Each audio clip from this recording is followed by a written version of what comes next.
கர்த்தருக்குள் அன்பான தேவ பிள்ளைகளே, ஆண்டவரும் இரட்சகருமாகிய இயேசுவின் நாமத்தில் உங்களுக்கு என் அன்பின் வாழ்த்துக்கள். இந்த நாளிலேயும்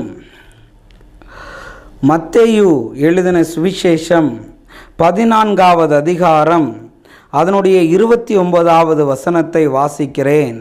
அதற்கு அவர் வா என்றார்.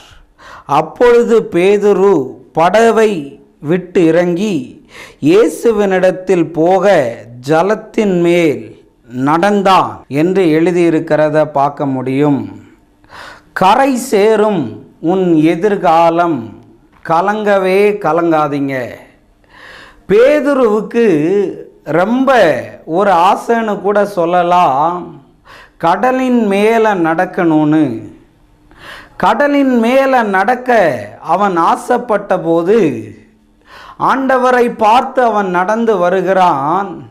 நடந்து வரும்போது பின்பாக நடக்கிற அவன் சூழ்நிலையை பார்த்த உடனே அவன் அமிழ்ந்து போன உடனே இயேசு அவன் கரத்தை பிடித்து தூக்கி, பேதுருவே ஏன் சந்தேகப்பட்டாய் என்று கேட்டார்.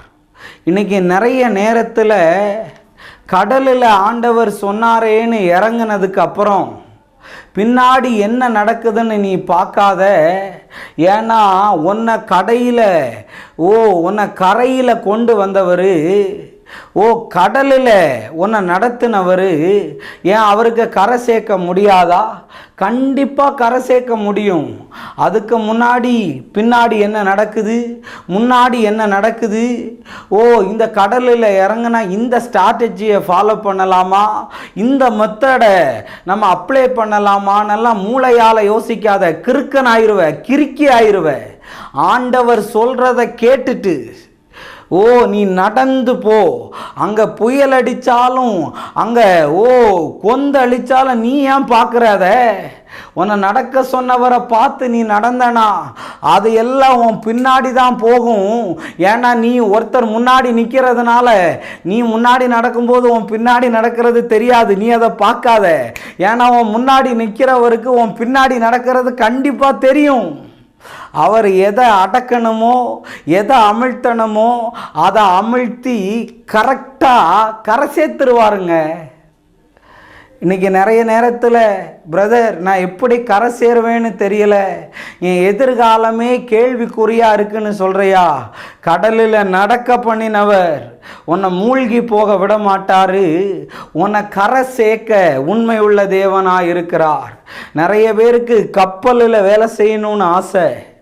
ஆண்டவர் அந்த கப்பல் கண்டிப்பாக அந்த துறைமுகத்துக்கு நீ போவ.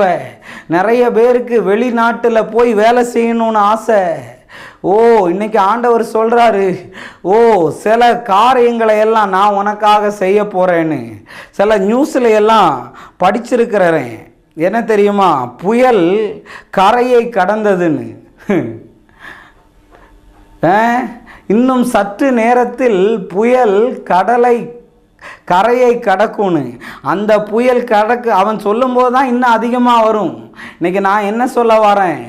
ஆண்டவரை நம்பி நீ நடந்தனா கடலை பார்க்காத, ஆழத்தை பார்க்காத, சூழ்நிலையை பார்க்காத. அவரை நீ பார்த்துட்டு போனனா அவருக்கு தெரியும் பின்னாடி என்ன நடக்குதுன்னு. அவருக்கு தெரியும் பின்னாடி என்ன நடக்குதுன்னு. அவர் எல்லாத்தையும் கண்ட்ரோல் பண்ணி உன்னை கொண்டு வந்து வருவார். நீ அவரை பார்க்காம வேற எங்கேயாவது பார்த்தனா அப்படி தான் போக வேண்டியதாக வரும். இன்னும் உங்களுக்கு காண்பிக்கிறேன். யோனா எழுதின தீர்க்க தரிசன புத்தகம் 2வது அதிகாரம் 10வது வசனத்தை வாசிக்கிறேன். கர்த்தர் மீனுக்கு கட்டளையிட்டார், அது யோனாவை கரையிலே கக்கி விட்டதாம். யோனாவை பற்றி உங்களுக்கு தெரியும். ஆண்டவர் ஒன்றை செய்ய சொன்னால் இவன் ஒன்று செஞ்சிட்டு கிடக்கிறான். நிறைய பேர் அப்படி தான். இவன் மீன் வயிற்றில் இருக்கிறான். நான் அடிக்கடி சிந்திப்பேன், அந்த போட்டில் ஏறின போது போட்டு கவிழ்ந்திருக்கலாம், அவன் கடலில் போயிருக்கலாம், மீன் வயிற்றுக்குள்ளே போயிருக்கலாம், எங்கேயாவது ஒரு இடத்துல கரை சேர்த்துருக்கலாம் தானே. ஆனால் அந்த மீனுக்கு கூட தெரியுது இவனை கரையில் தான் கக்கணும்னு. அந்த மீன் கூட கடலில் கக்கியிருக்கலாம்ல. இன்னைக்கு ஆண்டவருக்கு தெரியும், நீ என்ன தப்பு பண்ணினாலும், என்ன நீ கோல்மால் வேலை பண்ணினாலும், என்ன நீ ஸ்மார்ட்டாக வேலை செஞ்சாலும் மகனே, ஆண்டவர் உன்னை கரை சேர்க்க வேண்டிய இடத்துல கரை சேர்த்துருவார். நீ கவலைப்படாத. அப்பப்போ அப்படி இப்படியெல்லாம் இருப்ப.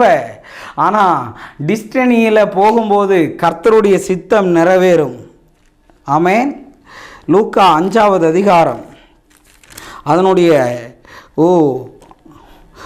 4வது வசனத்தை வாசிக்கிறேன். அவர் போதகம் பண்ணி முடித்த பின்பு சீமோனை நோக்கி, ஆழத்தில் தள்ளி கொண்டு போய் மீன் பிடிக்கும்படி உன் வலைகளை போடுங்கள் என்றாராம். பாருங்க, இந்த பேதுருவுக்கு கடல் ஏமாத்திருச்சு, வலை ஏமாத்திருச்சு. கடலில் போய் மீன் பிடித்த போது கடலில் ஒன்றும் இல்லை. வலையை பார்க்கும்போதெல்லாம் மற்றவன் வலையில் மீன் இருக்குது, இவன் வலையில் இல்லை. ஆண்டவரே, என்னால் கரைக்கு வரும்போதெல்லாம் ஏமாந்து தான் வர்றேன்னு. இந்த தடவை ஏமாற மாட்டே நீ. ஏன்னா உன் கூட இப்போ நிற்கிறது யார் தெரியுமா? ஆண்டவர். உன்னை கரை சேர்த்து உன்னை செட்டிலும் பண்ணுவார். அவனை கரை சேர்த்தது மட்டும் இல்லை, அவனுக்கு 153 மீன்களால் அவன் வாழ்க்கைக்கு வருமானத்துக்கு வழியை திறந்ததே ஆண்டவர் தான். இன்றைக்கி ஆண்டவர் சொல்கிறாரு, இன்றைக்கி எதை நினச்சி கவலைப்படுற? உன் எதிர்காலத்தை குறித்து கவலைப்படுறியா? உன் பண தேவைகளை குறித்து கவலைப்படுறியா? என் வாழ்க்கை இப்படியே இருந்துருவோமான்னு நினைக்கிறியா? கவலைப்படாத. கர்த்தர் எல்லாத்தையும் மாற்றி உனக்கு ஒரு அற்புதத்தை சீக்கிரத்தில் செய்வார். நான் ஜெபிக்கிறேன். அன்பான ஆண்டவரே, இந்த நேரத்துக்காக நன்றி. ஆண்டவரே, இந்த நாளில் ஆண்டவரே கரை சேர்க்கிற ஒரு நாள் வருகிறதப்பா. எதிர்காலத்தை குறித்து கலங்கி கொண்டிருக்கிற பிள்ளைகளுக்கு கர்த்தர் நல்ல எதிர்காலத்தை கொடும். இயேசுவின் நாமத்தில் வேண்டுகிறேன் நல்ல பிதாவே. ஆமென். God bless you.